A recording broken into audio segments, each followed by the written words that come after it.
الحمدللہ رب العالمین والعاقبۃ للمتقین والصلاۃ والسلام علی سید الانبیاء والمرسلین اما بعد فاعوذ باللہ من الشیطان الرجیم بسم اللہ الرحمن الرحیم ان الذین قالوا ربنا اللہ ثم استقاموا صدق اللہ العظیم۔ عزیزان ملت اسلامیہ، خطبہ مسنہ کے بعد جس آیت کریمہ کی تلاوت کرنے کا شرف حاصل کیا ہے، آئیے عرض و معروف سے قبل امر مل کر ہماری اور ساری کائنات کے مرکز عقیدت جناب احمد مجتبیٰ محمد رسول اللہ ارواحنا فداء صلی اللہ علیہ وسلم کی بارگاہ عالی جاں میں درود پاک کا ہدیہ نشاور کریں۔ باوجود بلند پڑھے اللہم صلی علی سیدنا مولانا محمد ماجد الجود والکرم وعلی الکرام وابن کریم مبارک وسلم صلاۃ و سلام علیک یا رسول اللہ صلی اللہ تعالی علیہ وسلم۔ عزیزان ملت اسلامیہ،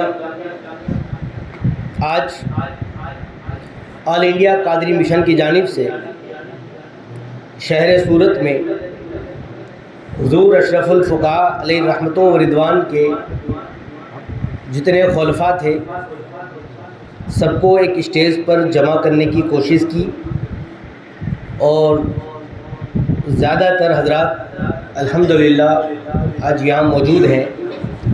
اللہ تعالیٰ اس مشن کے تمام اراکین، کام کرنے والے سب کو دین دوگنا رات چوگنا ترقی عطا فرمائے، اور اسی طرح سے مل جل کر اخلاص کے ساتھ جس طرح سے یہ تنظیم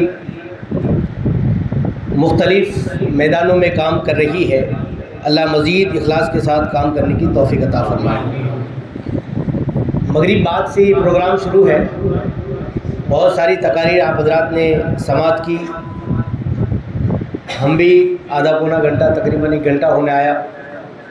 ہمارے سید صاحب قبلہ، سید امین صاحب، امین میاں صاحب قبلہ، اس طریقے سے ہمارے سید غلام محی الدین صاحب، پھر ہمارے نور احمد صاحب قبلہ نے بھی مختصر وقت میں حضرت کے حوالے سے بھی اور اس سے لگ کر کچھ نہ کچھ پیغام دینے کی کوشش کی۔ ابھی ہمارے اس مشن کے سرپرست حضرت علامہ ذاکر رضا صاحب بھی باقی ہیں، آخر میں نتیجہ خیز گفتگو حضرت کی ہوگی۔ اور جیسا کہ میں عزیز العلماء حضرت علامہ غلام مصطفیٰ صاحب قبلہ کے ساتھ جہاں بھی پروگرام میں گیا تو میں خود بھی اور جتنے حضرات بھی تقریر کرنے والے ہوتے ہیں، اور اگر وہ پروگرام حضور اشرف الفقہاء کی طرف منسوب ہو تو سب یہی کہتے ہیں کہ حضرت کے حوالے سے جو یہ بیان کریں گے ہم کیا کر سکتے ہیں۔ کوئی ایک محفل یا کوئی ایک سفر یا کوئی ایک دعوت، اس میں ہم سب ہوتے ہیں۔ یہاں تو معاملہ یہ تھا کہ پوری 41 سالہ زندگی، 41 سالہ زندگی میں انسان پیدا ہوتا ہے، شادی بیاہ ہوتے ہیں، اور کبھی کبھی دنیا سے رخصت ہو جاتا ہے۔ 41 سالہ اتنا بڑا لمبا عرصہ، اور حضرت نے 41 سالہ حضور اشرف الفقہاء کی خدمت میں گزارا، تو ان سے بہتر وہ کون سنا سکتا ہے۔ تو انشاءاللہ ہم ان سے بھی تھوڑی بہت باتیں، وقت میں سے بھی 9:30 ہو گئے ہیں، شاید 10 بجے نماز کا اعلان ہے، تو میں بھی تھوڑی دیر کے لیے حاضر آیا ہوں۔ اللہ تعالیٰ میری زبان پر کلمہ حق جاری فرمائے، اور ہم سب کو حضور اشرف الفقہاء کے فیضان کرم سے مالا مال فرمائے۔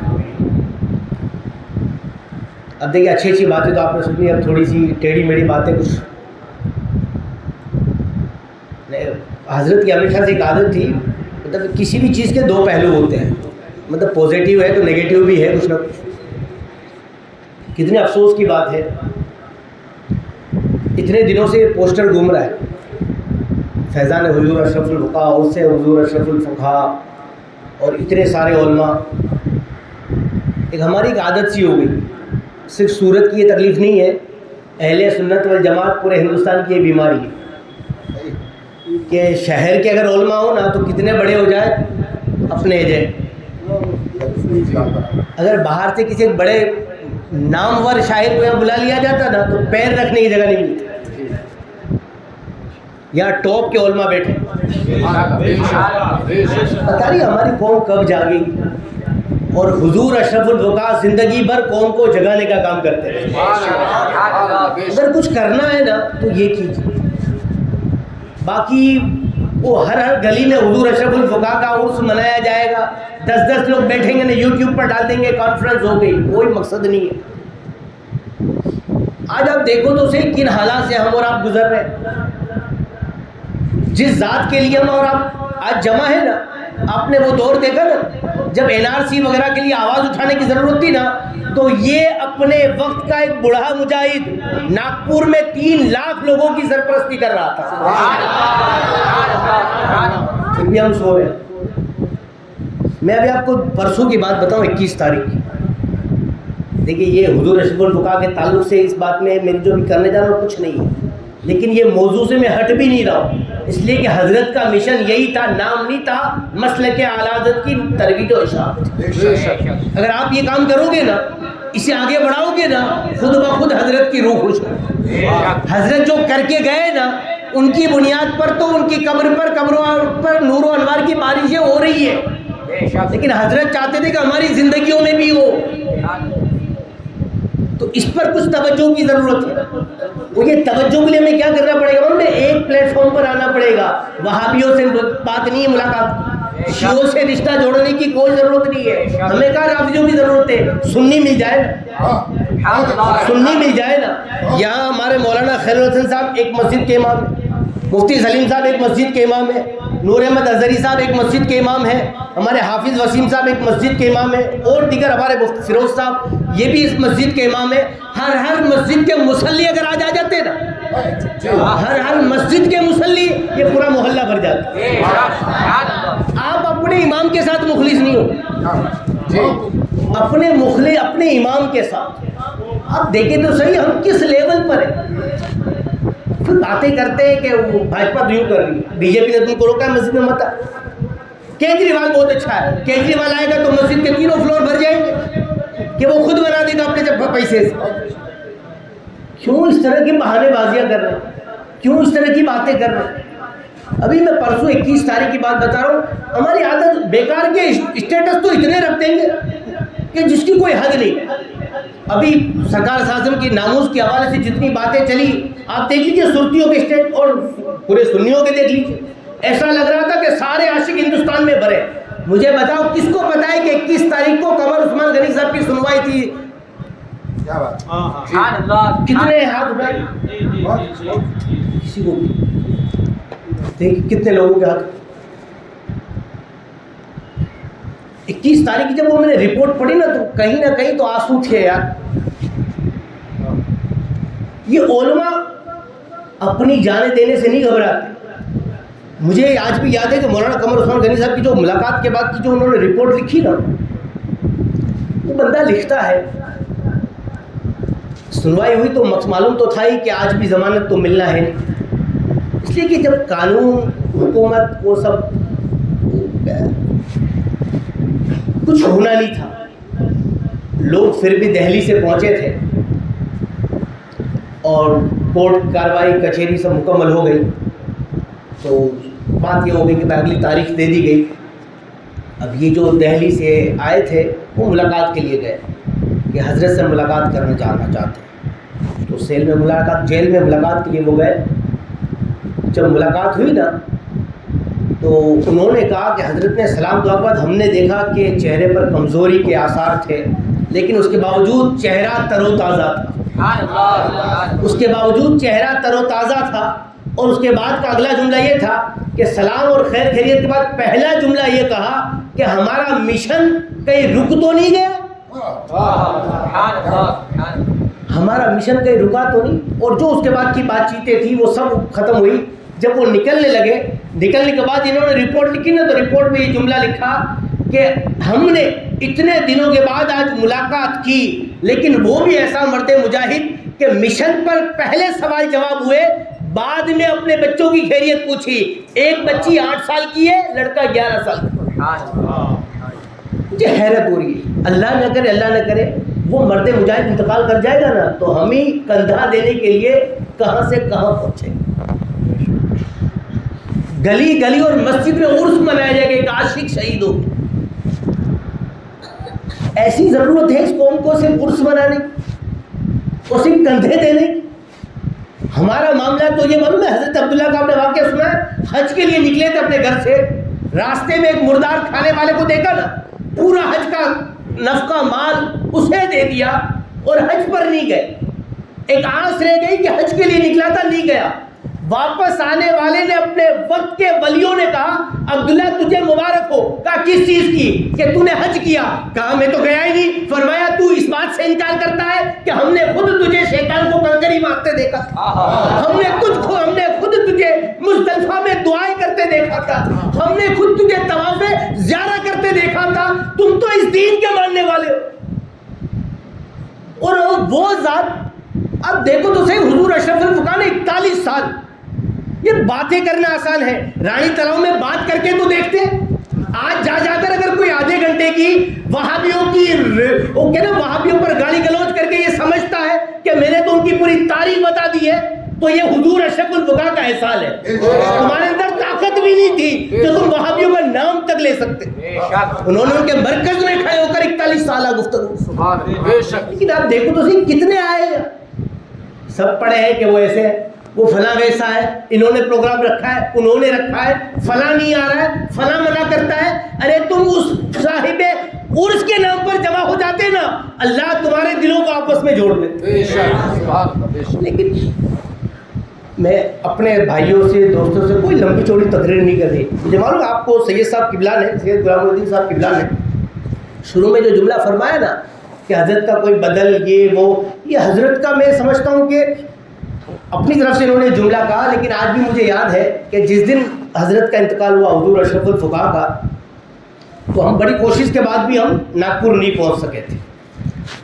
اور جب حضرت واپس آئے ناگپور سے اور پھر باتیں سلسلے چلتے رہے، لوگوں کی تعزیت کے فون اور میسیجز یہ وہ، تو حضور سرکار امین ملت کی جب عزیز العلماء سے بات چیت ہوئی، ملاقات ہوئی اور فون پر بھی میسیجز وغیرہ بات چیت ہوئی تھی نا، تو سرکار امین ملت کا یہ جملہ تھا کہ برجستہ حضرت سے انہوں نے کہا تھا عزیز العلماء سے کہ مولانا اب ہم کس کی طرف جائیں گے؟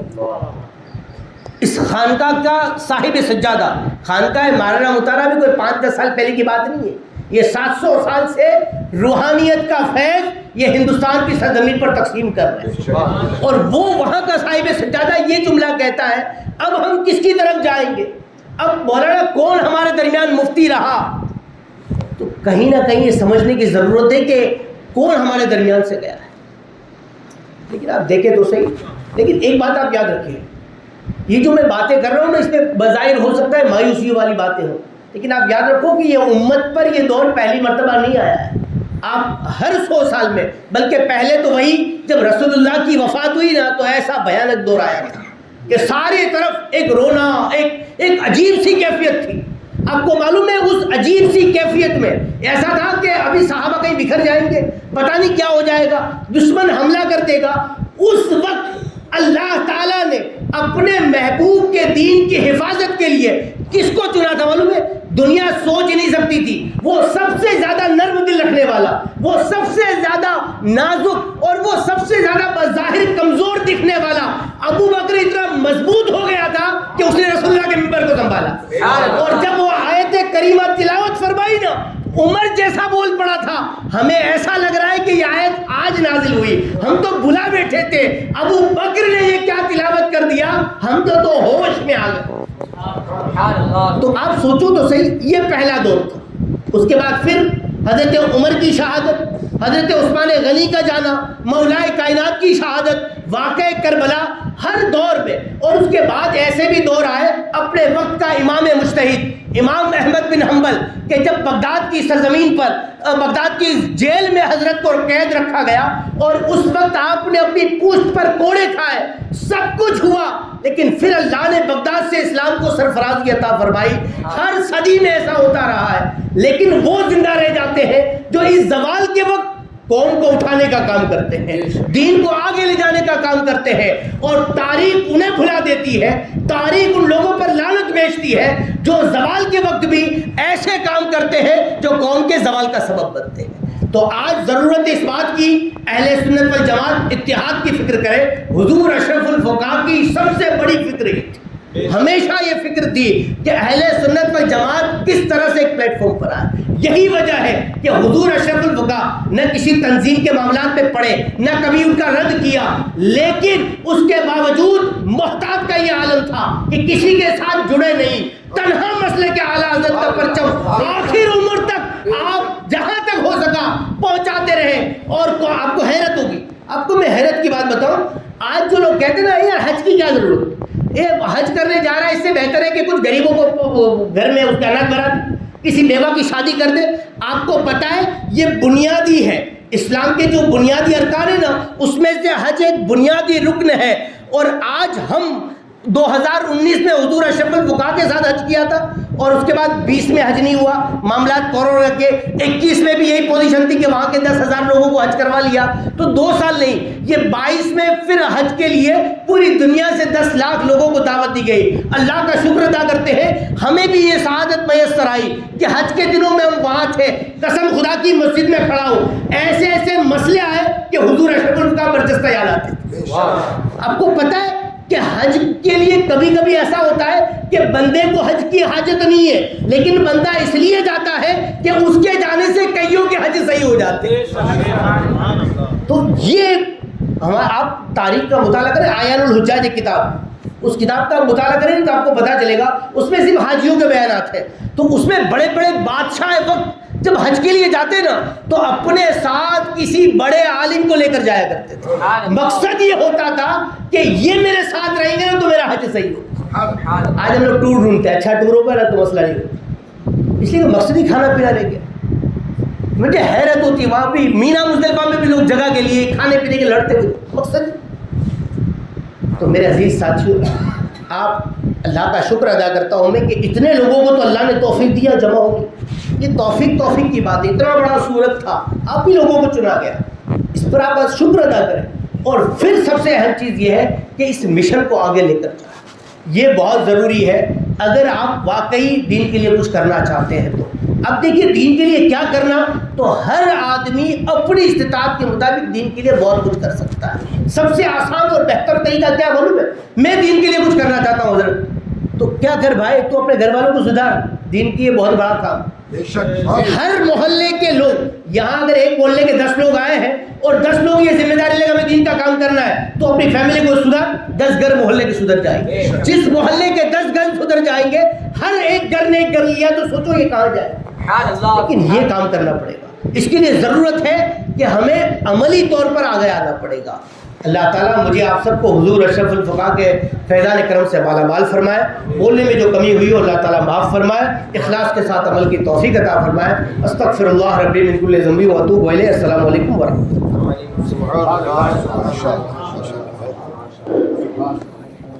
دارمی قلب میں عشق احمد رضا، اشرف الفقہاء کی عظمت لاکھوں سلام۔